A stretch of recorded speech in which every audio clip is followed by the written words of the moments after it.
ও কি ভিউ, শুধু এইটুকু দেখার জন্য এত দূরে আসা।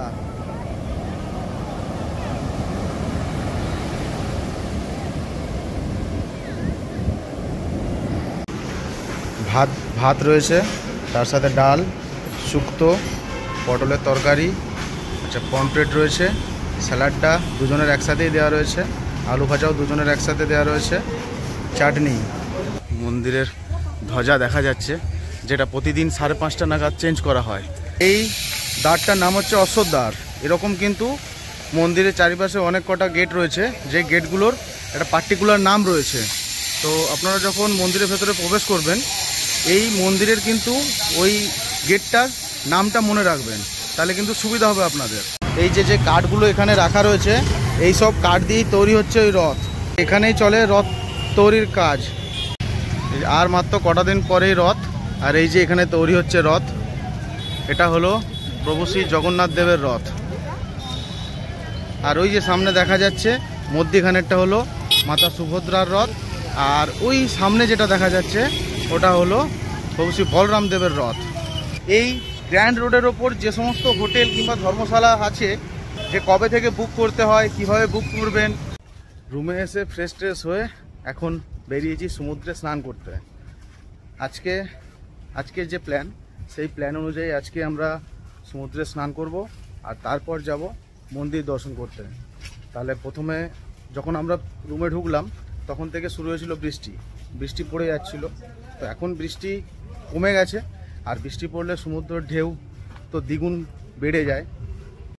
আমরা যে হোটেলটা নিয়েছি সেটা হচ্ছে এই যে মেরিন ড্রাইভ রোড, এই মেরিন ড্রাইভ রোডের এইখানটা, মানে আমার ডান দিকে পড়বে স্বর্গদ্বার, আর এই সাইডে আমরা আগের বারে যেখানে ছিলাম বালানন্দ তীর্থাশ্রম, ওখানে তো গেছিলাম, ওখানে তো রুম ছিল না। তো ওখান থেকে খানিকটা এগিয়ে এসে, পুরী হোটেল থেকে খানিকটা এগিয়ে এসে একটা গলি আছে, ওই গলির মধ্যে আমরা রুম নিয়েছি। পৌঁছে গেছি আমরা পুরীর সমুদ্রে।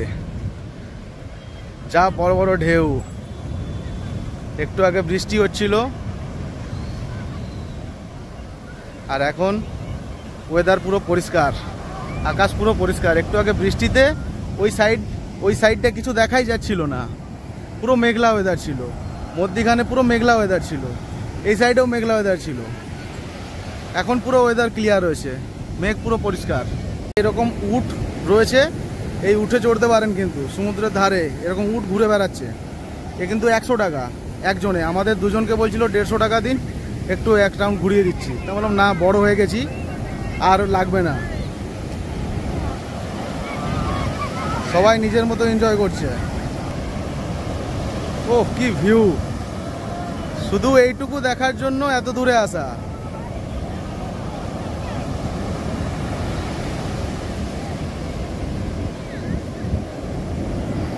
এই এত বড় বড় ঢেউয়ের সামনে মোবাইল নিয়ে বেশিক্ষণ থাকাটাই মুশকিল, ভয় লাগে।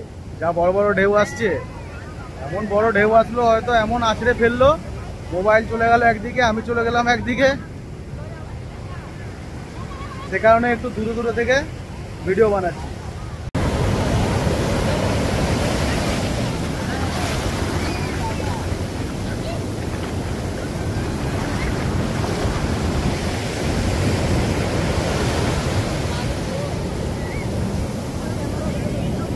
টানা 1.5 ঘন্টা জল ঘাঁটার পর এখন উঠে এসেছি। পাপিয়া বলছে তো আর আমি জলে নামবো না, কারণ রোদ্দুরটা প্রচুর উঠে গেছে। আমরা যখন এসেছিলাম তখন এত রোদ্দুর ছিল না, তখন মেঘ ছায়া করেছিল। এবার এখন না, মানে প্রচুর রোদ্দুর, দেখলেই বোঝা যাচ্ছে পুরো, মানে রোদ্দুর গায়ের জলটা যখনই শোকাচ্ছে তখনই গরম করছে। তাই জন্য এক জায়গায় এসেছি, এখানে ডাব কিনেছি। ডাব এখানে 50 টাকা করে, জল আছে ডাবের, অনেকটাই জল রয়েছে। না 2-2.5 ঘন্টা সমুদ্রে স্নান করার পর রুমে ফিরে এসেছি। আমরা যখন গেলাম তখন কিন্তু অতটা রোদ্দুর ছিল না। এবার ওখানে গিয়ে স্নান করতে করতে রোদ্দুর উঠে গেছে, মানে রোদ্দুরটা প্রচুর গায়ে লাগছিল। তাও কিছুক্ষণ রেস্ট নিলাম। পাপিয়া তো আগেই উঠে গেছিলো, ও বসে বসে ডাব খাচ্ছিল। তাও আমি আরেকবার গেলাম। আগেরবারে যতটা মজা করেছিলাম সমুদ্রে, তার থেকে বেশি মজা করলাম এবারে। সমুদ্রে স্নান করার পর সেই আগেরবারের মতোই গোটা গা হাত পা কালো হয়ে গেছে, মুখ চোখ পুরো কালো হয়ে গেছে। আজকে ঢেউ কিন্তু অনেক বেশি, অন্য দিনের তুলনায় আজকে ঢেউ অনেক বেশি। সেই কারণে কিন্তু ওই স্পিড বোট, এমনি বোটিংগুলো এখন বন্ধ রয়েছে। আর রোদ্দুরের কারণে এখন ভিড়টাও একটু কম রয়েছে, সামনেই রথ আছে, তা হয়তো রথে মানুষজন আসবে, ভিড় করবে, সে কারণে এখন একটু ভিড় কম। তো যাই হোক, সমুদ্রে স্নান করার পর গা হাতের এমন অবস্থা, সেই দেখে একটা গান আমার মনে পড়ে যায়। একটা গান রয়েছে, আপনারা সবাই হয়তো জানেন, যে সমুন্দর মে নাহাকে और भी नमकीन हो गई तू। তো নমকিন তো না, এখানে কালো হয়ে যাবে। সময় দুপুর 2:30, আর আমরা হোটেলের রুমে কিছুক্ষণ রেস্ট নিয়ে এবার দুপুরের খাবার খেতে বেরিয়েছি। হোটেলেও রেস্টুরেন্ট রয়েছে, তো সেখানেও খাবার ছিল, কিন্তু আমরা মনে করলাম যে একটু বাইরে বেরিয়ে খাবারটা খাই। ওখানে রেটটা দেখে মনে হলো একটু বেশি, সে কারণে আমরা বাইরে বেরিয়ে গেলাম।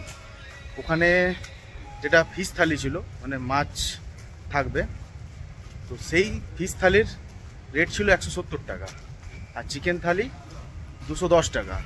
বাইরের যা রোদ, যা টেম্পারেচার, প্রথমে মনে করছিলাম যে হোটেলের রুমেই বসে বসে খাবারটা খেয়ে নিই, কিন্তু ওই রেটটা দেখে আর সেরকম কিছু আইটেমও খুঁজে পাইনি মেনু কার্ডে, সে কারণে আবার বিশেষ করে বাইরে বেরিয়ে আসলাম।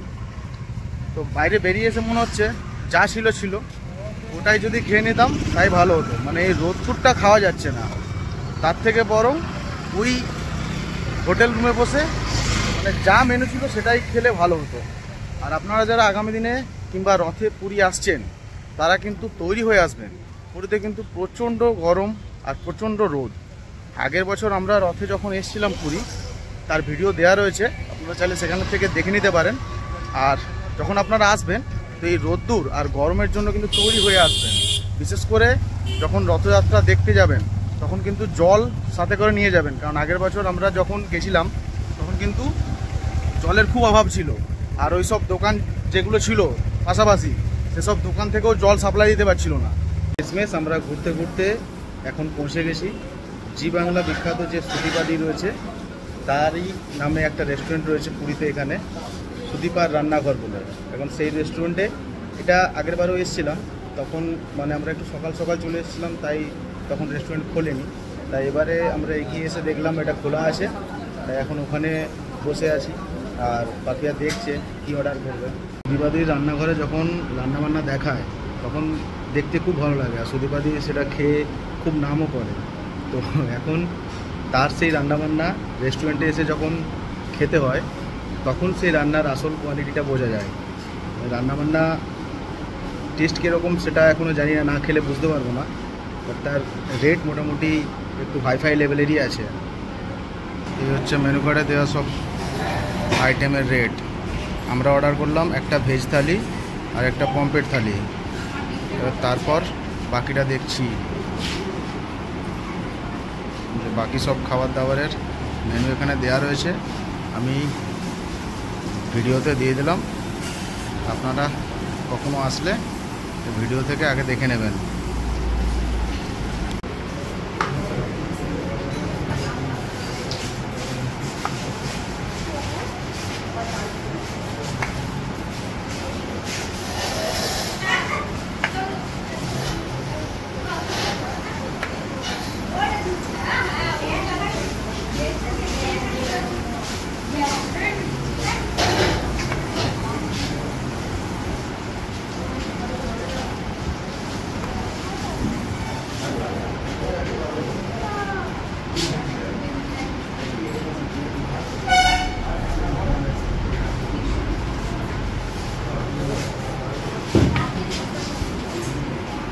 যা অর্ডার করেছিলাম তার যা কোয়ান্টিটি দিয়েছে, এটা মানে আরামসে দুজনের হয়ে যাবে। সব কিছুই কিন্তু কোয়ান্টিটিতে অনেক বেশি দিয়েছে। আমি একবার দেখিয়ে দিই আপনাদেরকে কি কি দিয়েছে। ভাত রয়েছে, তার সাথে ডাল, শুক্তো, পটলের তরকারি, আচ্ছা পমফ্রেট রয়েছে, স্যালাডটা দুজনের একসাথেই দেওয়া রয়েছে, আলু ভাজাও দুজনের একসাথে দেওয়া রয়েছে, চাটনি। আচ্ছা পাপিয়া যে ভেজ থালি অর্ডার করেছিল, ওরও রয়েছে ভাত, ডাল, শুক্তো, পটলের তরকারি, চাটনি, দই, আলু ভাজা, স্যালাড দুজনের একসাথে, আর ওই যে পমফ্রেট। খাবারের টেস্ট খুব সুন্দর। আমি মানে বিশেষ করে ডাল আমি বেশি খাই না, কিন্তু এখানে ডালটা খুব ভালো লাগলো। বাকি সবজিগুলো, প্রতিটা সবজিরই টেস্ট খুব ভালো। এবার ডাল দিয়ে যখন ভাতটা মেখে আলু ভাজা দিয়ে খেলাম, খুব ভালো লাগলো। মাছটা তো অসাধারণ। আমরা হোটেল থেকে বেরিয়েছিলাম যে কারণে, আমাদের হোটেল থেকে বেরোনোটা পুরোপুরি সার্থক হয়েছে। কারণ আমরা হোটেলে, আমি আপনাদের বললাম যে হোটেলে রেটটা একটু বেশি থাকে, আর খাবারের কোয়ালিটি অবশ্য খাইনি, কোয়ালিটি নিয়ে কোনো কথা বলবো না। বাট এখানে এসে আমরা যে খাবারটা খেলাম, আর আপনারাও দেখলেন, মানে এতটা মানে কোয়ান্টিটি ছিল, খাওয়া যায়নি। মানে খাবারের টেস্ট তো সত্যিই খুব ভালো ছিল। আপনারা যদি ননভেজ না খেতে চান, যদি শুধু ভেজ খান, ভেজ থালি যদি শুধু অর্ডার করেন, তো সেটাও কোনো অসুবিধা হবে না, আরামে আপনারা খেতে পারবেন। খাবারের কোয়ান্টিটিও অনেক বেশি, আর টেস্ট নিয়ে তো কোনো কথাই হবে না। রুমে পৌঁছাতে তো একবারে সেই ঘেমে ঘুমে একেকার।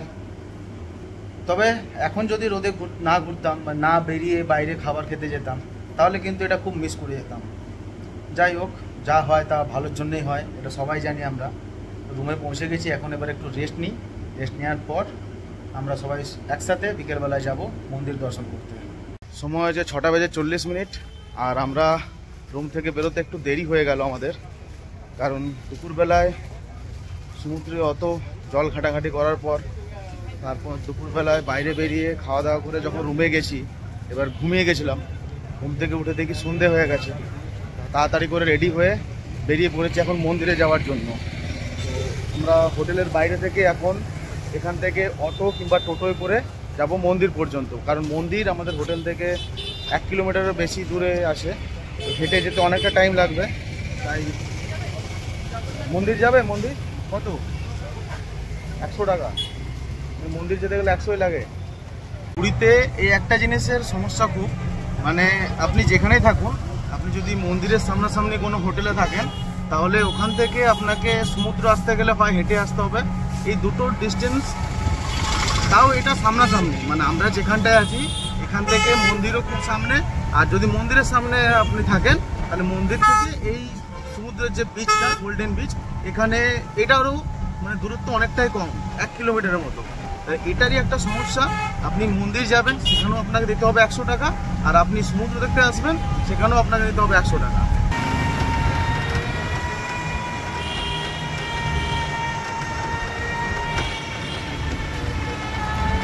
টোটোওয়ালা আমাদেরকে মন্দিরের কিছুটা আগেই নামিয়ে দিল, বললো যে এরপর নাকি ওদের আর যেতে দেবে না, ওদের নো এন্ট্রি।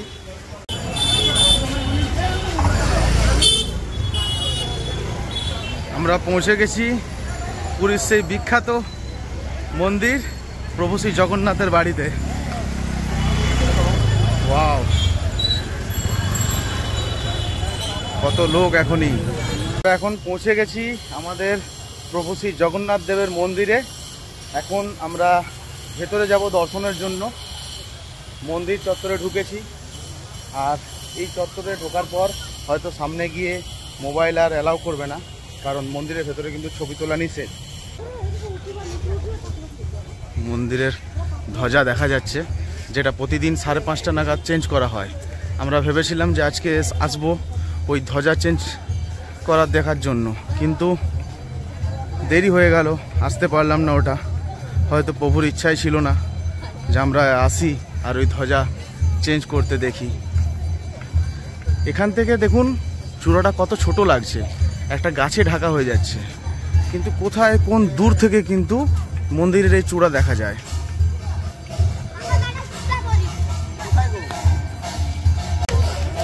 এই হচ্ছে মন্দিরের প্রবেশের গেট, এখান দিয়েই মানুষজন প্রবেশ করছে মন্দিরের ভেতরে। মন্দিরের ভেতরে প্রবেশ করার আগে আমাদের কিন্তু মোবাইল জমা রাখতে হবে। তো আমরা এসছি এখন এখানে মোবাইল জমা রাখার যে কাউন্টার রয়েছে সেখানে। এখানে লেখা রয়েছে free shoes and mobile stand. এখানে আপনি আপনার জুতো এবং মোবাইল জমা রাখবেন, তারপরে আপনাকে ভেতরে ঢুকতে দেবে।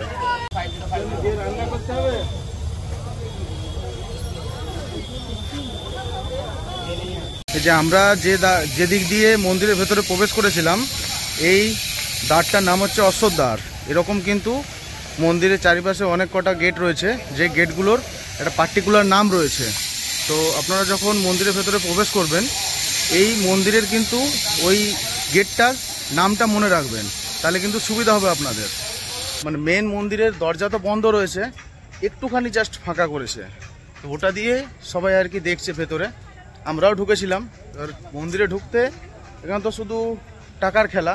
ঢুকলাম, ঢুকে দুজন পান্ডা বসে রয়েছে, সেখানে বললো যে 20 টাকা করে এক একজনের ভেতরে ঢুকতে গেলে। ওইটুকু দরজার ফাঁক দিয়ে শুধু মানে দর্শন করব, তার জন্য 20 টাকা করে। 20 টাকা দিলাম। এবার সেখানে তো প্রচুর লাইন, ঠেলাঠেলি। সেই ঠেলাঠেলির মধ্যে দাঁড়িয়ে থেকে কোনো রকমের যাই হোক ওই দরজার ফাঁক দিয়ে একটুখানি দেখতে পেলাম। তা নিয়ে কত ঝামেলা, মাঝে মধ্যে বন্ধ করে দিচ্ছে, বলছে ভিড় হয়ে যাচ্ছে আর খুলবো না, কি লাইন দিচ্ছে না এরা কেউ। এবার লাইন দেবে কী করে, ওই তো একটুখানি ছোট্ট জায়গা, সেখানে লাইন দেওয়া সম্ভব নয়। তারপর যাই হোক দর্শন করে আমরা বেরালাম। রথের জন্য তৈরি হয়েছে গ্র্যান্ড রোড। এই সেই গ্র্যান্ড রোড যার ওপর দিয়ে রথযাত্রার দিন প্রভু শ্রী জগন্নাথ দেবের রথ, বলরামের রথ এবং সুভদ্রার রথ এই গ্র্যান্ড রোডের ওপর দিয়েই চলবে। ওই যে সামনে দেখা যাচ্ছে, আর মাত্র কটা দিন পরেই রথ। আর এই যে এখানে তৈরি হচ্ছে রথ, এটা হলো প্রভু শ্রী জগন্নাথ দেবের রথ। আর ওই যে সামনে দেখা যাচ্ছে মধ্যখানেরটা হলো মাতা সুভদ্রার রথ, আর ওই সামনে যেটা দেখা যাচ্ছে ওটা হলো প্রভু শ্রী বলরাম দেবের রথ। আর এখানেও কিছু হোটেল কিংবা ধর্মশালা রয়েছে, কিন্তু এইগুলো আপনি এখন আর রথের জন্য বুক করতে পারবেন না, কারণ এগুলো অনেক আগে থেকেই বুক হয়ে যায়। আর এই যে হোটেলের যে ছাদগুলো রয়েছে কিংবা যে ধর্মশালার যে ওপরে ওই যে ছাদগুলো রয়েছে, ওগুলোতেও রথের দিন কিন্তু পুরো মানে বুকিং থাকে। মানে মানুষ ওখানে ওপরে একটা চট টাঙিয়ে নিচে কিছু চেয়ার পেতে দুপুরের খাবার ব্যবস্থা করে আর টাকা নেয়। ওইটারই দাম হয়ে যায় 5,000 থেকে 10,000 পর্যন্ত। যারা যত সামনে থাকে, ধরুন এটা মোটামুটি 7 থেকে 10,000 টাকা মতন দাম হবে। ওই শুধু আপনি সকাল থেকে বসে রথ দেখবেন তার জন্য। আর এর জন্য আপনাকে আগে বুকিং করতে হবে। এরপরে কখনো আসবো এই গ্র্যান্ড রোডের ওপর যে সমস্ত হোটেল কিংবা ধর্মশালা আছে, সেই সমস্ত হোটেল আর ধর্মশালা নিয়ে একটা ভিডিও বানাবো, যে কবে থেকে বুক করতে হয়, কিভাবে বুক করবেন। এই যে কাঠগুলো এখানে রাখা রয়েছে, এই সব কাঠ দিয়েই তৈরি হচ্ছে ওই রথ। ওই রথের কাঠামো তৈরি হচ্ছে কিন্তু এই সব কাঠ দিয়ে। রথযাত্রার আগে রথের কাঠামো তৈরি করার জন্য এই যে সমস্ত গাছ কাটা হয়, এগুলো যে জঙ্গল থেকে কাটা হয়, সেখানে কিন্তু আবার নতুন করে অন্য গাছ লাগিয়ে দেওয়া হয়। এখানেই চলে রথ তৈরির কাজ। এখন হয়তো বন্ধ আছে, এই জায়গাতেই রথ তৈরির কাজ করা হয়। আর ওই যে ওখানে রথ দাঁড়িয়ে রয়েছে। আর প্রথমে যে রথটা দেখছেন এটা হলো বলরাম দেবের রথ। এই রথের নাম হচ্ছে তালধ্বজা। তারপরে রয়েছে মাতা সুভদ্রার রথ, এই রথের নাম হচ্ছে দর্পদলনা। এবং শেষে যে রথটা রয়েছে ওটা হচ্ছে প্রভু শ্রী জগন্নাথ দেবের রথ, ওই রথের নাম হচ্ছে নন্দী ঘোষ। ঘড়ি কাটার সময় হচ্ছে রাত 10:11। আর আমরাও তার সাথে প্রভু শ্রী জগন্নাথ দেব এবং তার রথের দর্শন করার পর পৌঁছে গেছি আবারও হোটেল রুমে। এবার রাতের ডিনার সেরে তাড়াতাড়ি শুয়ে পড়বো, কারণ কাল সকালে আবার পুরীর যেসব সাইট সিন রয়েছে সেই সাইট সিন ঘুরতে যাওয়ার জন্য 6:30টায় বাসে উঠতে হবে। তাই কাল সকাল সকাল উঠতে হবে এবং 6:30টার মধ্যে বাসে আমাদের উঠে যেতে হবে। সে কারণেই আজকে তাড়াতাড়ি খাওয়া দাওয়া করে ঘুমিয়ে পড়ব। আর একটা ছোট্ট ইনফরমেশান আপনাদের সবাইকে আরও একবার ভিডিওর শেষে দিয়ে দিই। আপনারা যারা আগামী দিনে পুরী আসবেন কিংবা আগামী যে রথযাত্রায় পুরী আসবেন, আপনারা তো যারা হয়তো পুরীর রাস্তাঘাট চেনেন না, তারা কিন্তু একটুখানি লোককে জিজ্ঞাসা করে নেবেন কিংবা ম্যাপ ইউজ করবেন, গুগল ম্যাপ। কারণ এখানকার যে টোটো কিংবা অটোওয়ালারা আছে না, তারা কিন্তু 1 কিলোমিটার যেতে আপনার কাছ থেকে 100 টাকা নিয়ে নেবে। পুরীর সাইট সিন ঘোরার যে ভিডিওটা, সেটা আপনারা দ্বিতীয় পর্বে দেখতে পারবেন। আমার আজকের এই ভিডিও ছিল এই পর্যন্ত। এই ভিডিও যদি আপনাদের ভালো লেগে থাকে তাহলে অতি অবশ্যই লাইক, কমেন্ট এবং শেয়ার করবেন। আর দেখা হচ্ছে আবার আপনাদের সাথে পরের ভিডিওতে। ততদিন পর্যন্ত ভালো থাকবেন, সুস্থ থাকবেন। ধন্যবাদ।